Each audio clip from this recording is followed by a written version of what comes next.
Film की शुरुआत एक छोटी सी बच्ची को दिखाने से हुई जो इस वक्त अपने झूले में लेटी हुई थी। अचानक घर का दरवाजा खुला और अंदर एक साया आ गया। वो साया खुद को बच्ची का डैड कह रहा था, जो धीरे धीरे बच्ची के झूले की तरफ बढ़ने लगा। बच्ची उसकी शक्ल देखकर डर गई, रोने लगती है, पर क्योंकि इस वक्त उसके आसपास कोई नहीं था तो बच्ची की आवाज सुन नहीं पाती। और तभी वो काला साया उस छोटी सी मासूम सी बच्ची को मार देता है। इसके बाद सीन शिफ्ट होकर आता है एक फैमिली पर, जिसमें 3 लोग थे, एक डैड और उसकी 2 बेटियां। हाल ही में उनकी गाड़ी का एक्सीडेंट हुआ था जिसमें उनकी मॉम मारी गई। यह बड़ी बेटी का नाम सैडी था और उनके डैड एक डॉक्टर थे। घर में इनकी मॉम की एक तस्वीर थी। तस्वीर में जो सूट उन्होंने पहना हुआ था, सैडी वो सूट स्कूल पहन के जाती है क्योंकि अपनी मॉम की वो बहुत करीब थी और आज उसे अपनी मॉम की बहुत याद आ रही थी। स्कूल आकर जब उसने अपना लॉकर खोला तो वहाँ एक गला सड़ा सेब और खराब दही पड़ा हुआ था। इससे पहले कि सैडी को समझ पाती, वहाँ कुछ लड़कियाँ आकर उसे परेशान करने लगती है। वो उनसे बचने की कोशिश करने लगी और इस धक्का मुक्की में वो खराब दही सैडी के कपड़ों पर गिर गया तो मजबूरन उसे अपनी मॉम का ये सूट अब बदलना पड़ना था। सैडी के डैड जब मरीजों को चेक कर रहे थे तो उनके पास एक नया मरीज आया जो बेहद घबराया हुआ था। अब क्योंकि उसने सैडी के डैड से चेकअप के लिए पहले से नहीं पूछा था तो वो उसे कल आने को कहते हैं, जिस पर वो आदमी कहता है कि डॉक्टर साहब जरा ख्याल कीजिए, मेरा मामला बहुत संगीन है, आपको इस पर गौर करना चाहिए। मेरे 3 बच्चे थे पर 1 साल के दौरान में ही तीनों की मौत हो गई। अब उनके अचानक मरने की वजह से सबको लगता है कि मैंने ही उन्हें मारा, पर ऐसा नहीं है, भला मैं अपने बच्चों को ही क्यों मारता। ये काम एक मॉन्स्टर का है जिसका नाम बुगीमैन है, जो एक काला साया है, आत्मा है और वो हमारे घर पर है। जो कहकर वो सैडी के डैड को मॉन्स्टर की पेंटिंग दिखाता है और बताने लगा कि ये पेंटिंग मेरी बड़ी बेटी ने बनाई थी। और कहा जाता है कि वो मॉन्स्टर सिर्फ उन्हीं बच्चों को अपना शिकार बनाकर मारता है जिनके माँ बाप अपने बच्चों पर ध्यान नहीं देते, उनके साथ टाइम नहीं गुजारते। अब उसकी बातों से हमें पता चला कि शुरुआत वाली जो छोटी बच्ची थी जो झूले में लेटी थी वो इसी मरीज की बेटी थी जिसे उस काले साये उस मॉन्स्टर बुगीमैन ने मार दिया। अब क्योंकि ये सारी बातें डॉक्टर इन्हीं सैडी के डैड के लिए अजीबो गरीब थी तो वो उसकी बातों पर यकीन नहीं करती और कोई बहाना बनाकर दूसरे कमरे में आकर पुलिस के नंबर पर कॉल कर देती है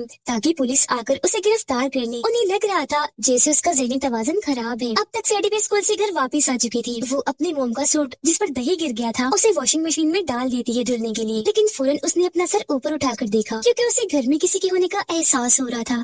अजीब सी आवाजें सुनाई दे रही थी। आवाजों का पीछा करते करते वो एक अलमारी के पास आ गई। थोड़ी सी घबराई भी हुई थी क्योंकि हर तरफ अंधेरा छाया हुआ था, कुछ दिख नहीं रहा था। उसे लगा कि अलमारी में कोई है, इसीलिए उसने अलमारी का दरवाजा खोल दिया, लेकिन अंदर से लाल रंग निकला। वो सोचती है कि जरूर ये खून है, लेकिन वो खून नहीं, लाल रंग ही था जिसका डब्बा वहाँ गिर गया था। इस बात को समझते ही उसने जैसे अलमारी का दरवाजा बंद किया तो उसके होश उड़ गई। जोर से वो चीख मार देती है क्योंकि किसी ने उस मरीज को मार दिया था जिसकी लाश वहाँ पर लटकी हुई थी। आवाज सुनकर उसके डैड भी आ गए जो इस पूरे मामले को संभालते हैं। फिर इस हादसे को कुछ दिन गुजर गए। एक दिन सैडी अपने डैड को कहने लगी कि क्योंकि आप डॉक्टर है तो मुझे आपसे अपनी मोम के बारे में बात करनी है। इस पर उसके डैड ने मना कर दिया, ये कहते हुए कि नहीं, मैं तुम्हारे मोम के बारे में कोई बात नहीं करना चाहता। अगर तुम्हें कोई बात करनी ही है तो अपनी फीमेल डॉक्टर से करो। दरअसल वो इनकी फैमिली डॉक्टर थी जो सैडी और उसकी बहन का इलाज कर रही थी क्योंकि अक्सर उनके साथ अजीबोगरीब होता रहता था। अब यहाँ सैडी के डैड हालांकि खुद एक डॉक्टर थे पर इलाज किसी और डॉक्टर से करवा रही थी, जिससे साफ जाहिर था कि उन्होंने भी अपनी बेटियों से दूरियां बना ली है। वो भी इन पर ध्यान नहीं देते। रात को सैडी इंटरनेट पर कुछ वेबसाइट्स को तलाश कर रही थी जिसमें वो जानना चाह रही थी कि आत्माओं से राब्ता कैसे बनाया जाए क्योंकि वो अपनी मोम से बात करना चाहती थी। तभी उसके पास उसकी छोटी बहन आकर बताती है कि मेरा दांत हिल रहा है क्योंकि ये टूटने वाला है। अब यहाँ उनका रिवाज था कि जब भी बच्चे का दांत हिलता था तो उसे निकालने के लिए दांत को रस्सी से बांधकर दरवाजे के हुक के साथ अटका दिया जाता था ताकि जब दरवाजा बंद हो तो एक झटके से ही दांत निकल जाए, बच्चे को ज्यादा तकलीफ भी ना हो,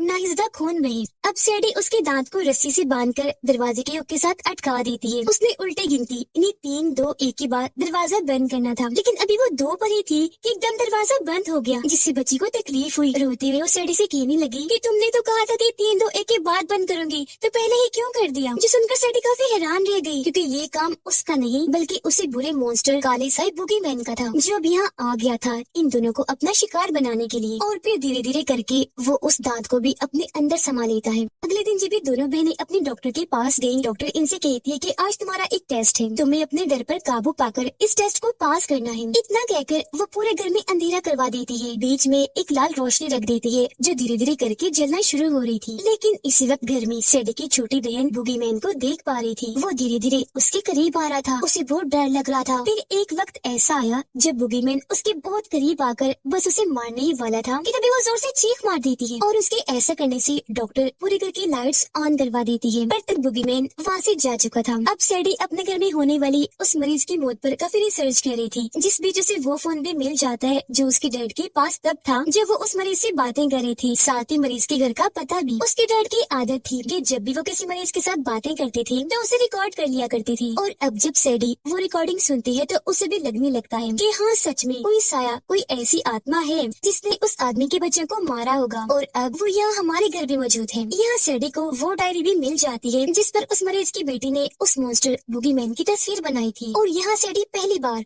उस मॉन्स्टर को देख पाती है। ये तस्वीर वो अपनी बहन के पास लेकर गई। पूछती है क्या तुमने ऐसे किसी मॉन्स्टर को घर में महसूस किया या देखा है? उसकी बहन कहती है कि हाँ देखा है, मुझे क्योंकि डर लगता है तो मैं हमेशा अपने साथ बड़ी सी सफेद रोशनी वाली बॉल लेके सोती थी, पर मॉन्स्टर ने मेरे पास आकर उसे तोड़ दिया और तब मैंने उस मॉन्स्टर को महसूस किया और देखा था। इन दिनों सैडी बहुत परेशान थी। उसके घर में जो अजीबोगरीब चीजें चल रही थी उनकी वजह से। और अब क्योंकि उसके पास मरीज के घर का पता आ गया था तो वो फैसला करती है कि मैं वहाँ जाकर चेक करूंगी कि कहीं ये सारे आत्मा भूतों का ताल्लुक वहाँ से जुड़ा हुआ तो नहीं है। जब ये वहाँ गई तो वहाँ बहुत सारी जली हुई मोमबत्तियाँ पड़ी हुई थी, पर क्योंकि यहाँ कोई नहीं था तो अपना फोन नंबर फ्रिज पर लेकर यहाँ से जाने लगी। लेकिन तभी उसके सामने एक औरत आ गई जो खुद को उस मरीज की वाइफ बताती है। सैडी से पूछती है कि तुम कौन हो और यहाँ क्या कर रही हो? सैडी जवाब देती है कि हमारे घर में पिछले कई दिनों से अजीबोगरीब चीजें हो रही हैं। कोई ऐसा साया है जो हमारे घर में आ चुका है और बार बार हमें जान से मारने की कोशिश करता है। जब बात सुनकर मरीज की वाइफ समझ गई कि इनके घर पर भी उस मॉन्स्टर बुगीमैन का साया है। यह सैडी उससे पूछती है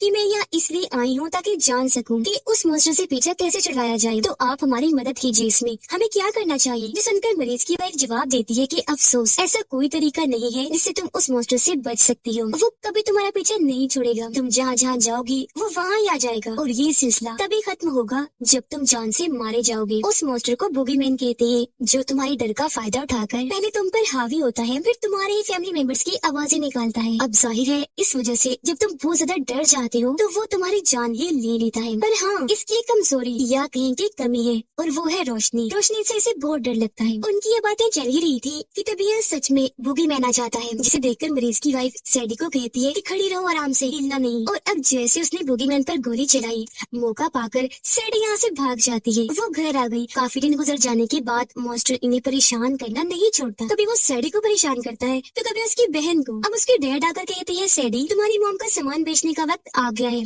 जिस पर वो ऐसा करने से मना कर देती है और अपनी मॉम का सारा सामान बेसमेंट में रखने के लिए आ गई, जहाँ उसे अपनी मॉम का लाइटर, सिगरेट और कुछ नशा मिलता है। काफी टाइम से क्योंकि सैडी परेशान थी तो उसका मूड ठीक करने के लिए उसकी दोस्तें कहती है कि सैडी क्यों ना आज रात हम पार्टी करें जिसमें हम खूब इंजॉय और मजे करेंगे, जिसके लिए वो मान गई। जैसे ही रात हुई उसकी सारी दोस्ती तैयार होकर पार्टी में आ जाती है। अब काफी देर तक तो इन्होंने खूब मजे किए, पर कुछ देर के बाद जब ये बोर होने लगे तो सैडी की एक दोस्त कहने लगी कि क्या तुम्हारे पास पीने का कोई ड्रिंक, शराब वगैरह है? इस पर सैडी कहती है पीने के लिए शराब तो नहीं, लेकिन पीने वाला नशा है जिसे अब ये सब मिलकर पीने लगते हैं। अब जब सैडी की बारी आई उसने ये नशा लिया तो वहाँ बैठे बुगीमैन को परेशानी होने लगी। नशा लेने की वजह से सैडी की हालत खराब हो गई। इसीलिए जब वो उल्टे करने गई तो उसके मुँह से वो रस्सी से लिपटा हुआ दांत निकलता है जो उसकी बहन के मुँह से टूटा था। ये बात उसने अपने दोस्तों से छुपाई। उसकी दोस्तें कहने लगी कि शायद तुम्हारी तबीयत ठीक नहीं, चलो थोड़ा आराम कर लो, एक जगह पर बैठ जाओ आराम से। जो कहने के बाद वो उसे एक अंधेरे कमरे में बंद कर देती है। अब सैडी पहले ही काफी परेशान थी क्योंकि जानती थी कि यहाँ आसपास जरूर बुगीमैन है और अब उसका डर और बढ़ गया क्योंकि अंधेरे कमरे में जो बंद थी जी हाँ सच में तभी बुगीमैन आकर उस पर हमला कर देता है, उसे मारने की कोशिश करने लगा। सैडी अपनी जान बचाने के लिए जोर जोर से चिल्लाई, दरवाजे के पास आकर पीटने लगी, दरवाजा खोलने का कह रही थी। उसकी ऐसी हालत देखकर उसकी एक दोस्त ने जल्दी से दरवाजा खोल दिया। वो डरते हुए पहले तो बाहर आई लेकिन अपनी एक दोस्त को जोरदार थप्पड़ लगा देती है। कहने लगी कि तुम्हें मुझे अंधेरे कमरे में बंद करने की क्या जरूरत थी। उसकी इस हरकत पर बाकी दोस्तों को बहुत बुरा लगा। वो घर से बाहर निकल जाती है ये कहकर कि सैडी पागल हो गई है। अब क्योंकि घर में पार्टी चल रही थी तो सैडी के डैड ने अपनी छोटी बेटी को टाइम पास करने के लिए वीडियो गेम लगाकर दे दी थी। जहाँ तभी बुगीमैन आ गया उस पर हमला करने के लिए, लेकिन सैडी की बहन उससे बचने के लिए बार बार वीडियो में तेज रोशनी जलाने लगी ताकि वो उसे वहाँ से भगा सके। लेकिन गेम में एक वक्त ऐसा आ गया जब बच्ची से लाल रोशनी पैदा हो गई और अब बुगीमैन को मौका मिल गया था उसके अंदर आने का या उसे मारने का। पहले तो वो उसे खूब पीटता है, फिर उठाकर उसे दूर पटक कर मारता है। इस वजह से वो जोर से चिल्लाई क्योंकि जख्मी हो गई थी। तो उसकी आवाज सुनकर सैडी और उनके डैड यहाँ आई फौरन उसे हॉस्पिटल ले जाने लगे। हॉस्पिटल आकर सैडी उसे कहने लगी कि जिस मॉन्स्टर को तुमने महसूस किया उसे मैंने भी किया, तो हमें इस बारे में डैड से बात करनी चाहिए। अब सैडी के पास उस मरीज की वाइफ की कॉल आई जिसे बता रही थी कि मैंने उस मॉन्स्टर बूगीमैन को खत्म करने का रास्ता खोज निकाला है, इसमें मुझे तुम्हारी मदद चाहिए, तो जल्दी से मेरे घर आ जाओ। सैडी जब वहाँ गई तो पहले की तरह वहाँ बहुत सारी मोमबत्तियाँ जली हुई पड़ी थी। सैडी उसे कहती है कि मैं अब आ गई हूँ, तो बताओ कैसे खत्म करना है उस मॉन्स्टर को। पर उसकी इस बात का जवाब दिए बगैर वो सैडी को जबरदस्ती पकड़कर उसके हाथ पाँव बांध देती है, जिसके बाद एक अंधेरे कमरे में पटक कर कहती है कि तुम हो उसे मारने का जरिया फिलहाल, माफ करना, उसे खत्म करने के लिए तुम्हें चारा बनाने के अलावा मेरे पास और कोई रास्ता नहीं था। अपने चारे को देखकर बूगीमैन हमला करने के लिए जरूर आएगा। जैसे ही जमीन पर पड़ी रस्सी से टकराएगा, गन से बहुत सारी गोलियां निकलेंगी और वो मारा जाएगा। खुद को खतरे में देखकर सैडी पहले तो काफी रोती है, पर सोचने लगी कि अगर उस मॉन्स्टर को आज खत्म ना किया तो वो हमेशा के लिए हमारे पीछे पड़ जाएगा और जान लेकर ही दम लेगा। तो वो भी चुपचाप उसका इंतजार करने लगती है। कुछ ही देर में यह बूगीमैन आ ही गया। हालांकि उसे पता चल चुका था कि मुझे खत्म करने के लिए ट्रैप जाल बिछा दिया गया है, लेकिन फिर भी वो इतना भूखा था कि अपने चारे सैडी को खाने के लिए आगे बढ़ा। लेकिन जब उसका पैर रस्सी से टकराया तो एक साथ उस पर बहुत सारी गोलियां चलने लगी। इतनी ही देर में यहाँ मरीज की वाइफ आ गई। मजीद उसे कमजोर करने के लिए वो भी 2-3 गोलियां उस पर चला देती है, लेकिन क्योंकि वो एक साया था तो उसे खत्म करने के लिए सिर्फ ये गोलियां ही काफी नहीं थी। अचानक वो मरीज की वाइफ के पास आया, हमला करके उसे चांद से मार डालता है, जिस बीच मौका पाकर सैडी यहाँ से भाग जाती है। सीधा अपने डैड को कॉल करती है, रो रो कर कहने लगी कि कहाँ हो आप लोग, घर तो नहीं पहुँचे, क्योंकि घर में वो मॉन्स्टर उन्हें मारने के लिए आ चुका था। लेकिन सिग्नल्स न आने की वजह से उसके डैड सैडी से ठीक से बात नहीं कर पाती। कुछ दिन में बूगीमैन वहाँ आकर बड़ी चालाकी से उन्हें घर के अंदर ले जाता है। सैडी जब घर आई तो देखती है कि पूरे घर में अंधेरा छाया हुआ है, सिर्फ एक अलमारी ही है जहाँ से रोशनी आ रही थी। सैडी जब अलमारी खोलकर चेक करती है तो वहाँ उसकी छोटी बहन थी, जिसने दरअसल खुद को बचाने के लिए यहाँ पर कैद किया हुआ था और लाइट जलाई हुई थी। सैडी पूछती है पापा कहाँ है? उसकी बहन बताने लगी वो मॉन्स्टर उन्हें बेसमेंट में ले जा चुका है। सैडी उससे कहती है अच्छा ठीक है, तुम इंतजार करो, मैं पापा को देखने जाती हूँ। और जब वो नीचे आई तो देखती है कि बूगीमैन ने इस पूरी जगह पर अपना कब्जा कर लिया है। सारी दीवारें काली हो गई हैं, साथ ही उनके डैड को भी अपने कब्जे में कर रखा है, वो बेहोश है। सैडी सोचती है कि शुक्र है एक बात अच्छी है कि वो मॉन्स्टर मरीज की वाइफ के घर से क्योंकि बहुत सारी गोलियां खाकर आया है, तो अब उसे मारना आसान होगा। हम अगर उसे मारकर और जख्मी कर दे तो सवाल ही पैदा नहीं होता कि वो मरने से बच जाए, उससे खत्म होते ही हम बच जाएंगे। ये सोचकर वो डंडा उठाती है, उसे मारने के लिए चली जाती है, लेकिन वो इतना ताकतवर था कि बड़ी आसानी से डंडे को पकड़ के तोड़ देता है। इसी बीच डंडे का एक छोटा सा टुकड़ा वहाँ बच गया जो नोकदार था और चाकू के तौर पर काम आ सकता था, लेकिन फिलहाल वो सैडी की पहुंच से बहुत दूर था। वो सोचती है कि मैं जल्दी से इसे उठाकर बूगीमैन के अंदर घुसा देती हूँ, लेकिन वो तब तक उसके जिस्म से जान निकालना शुरू हो गया था। पर इसी बीच उसके डैड जाग गए जो बूगीमैन को जोरदार धक्का देकर दूर हटा देते हैं। तभी यहाँ सैडी की बहन आई जिसके हाथ में एक स्प्रे था। बूगीमैन उसे देख चुका था और इसे अपना आसान शिकार समझकर हमला करने के लिए आगे बढ़ा, लेकिन सैडी की बहन को तब तक अपने मोम का लाइटर मिल गया था। लाइटर जलाकर स्प्रे के जरिए उसने जैसे ही चिंगारी जलाई, वहाँ काफी बड़ी आग की स्प्रे बूगीमैन पर लगने लगती है। अब एक तो वो वैसे ही आग से डरता था, ऊपर से रोशनी भी बन गई थी, तो वो हारता हुआ नजर आ रहा था। पर एक वक्त ऐसा आया जब स्प्रे खत्म हो गया, वहाँ अंधेरा छा गया, तो अब बूगीमैन इन्हें मारने वाला था। लेकिन यहाँ सैडी की बहन को पेट्रोल मिल जाता है, जिसे वो सारा का सारा बूगीमैन पर डाल देती है। खुशकिस्मती से लाइटर चल पड़ा, जिसे ऑन करके ये बूगीमैन पर छोड़ देते हैं। पेट्रोल ने जैसे आग पकड़ी, पूरे ही बूगीमैन को आग लग जाती है और वो जलकर भस्म हो जाता है। यहाँ आखिरकार इस आत्मा शैतान मॉन्स्टर बूगीमैन का खात्मा हुआ, जिससे इन तीनों की जान बच गई, जिसके बाद सब कुछ नॉर्मल वापस पहले जैसा हो गया। सारे हालात की वजह से सैडी के डैड को भी समझ लग गई थी कि मुझे हर हाल में अपने बच्चों के साथ रहना चाहिए, उनका ध्यान रखना, उनके साथ वक्त गुजारना चाहिए। आज यहाँ आखिरकार वो अपनी दूरियां उनसे खत्म कर ही लेता है। लेकिन अगले दिन जब डॉक्टर के पास ये दोनों बहनें पहुँची तो सैडी को फिर से महसूस हुआ जैसे बूगीमैन अभी भी यहाँ मौजूद है। अब क्या ऐसा सच में हो सकता है कि मरने के बाद भी वो ना मरा हो, या सिर्फ ये सैडी का वहम था क्योंकि उनके दिमाग का इलाज चल रहा था? तो हो सकता है कुछ हो ही ना। इसी सस्पेंस और सवाल के साथ ही ये मूवी इधर ही खत्म हो जाती है।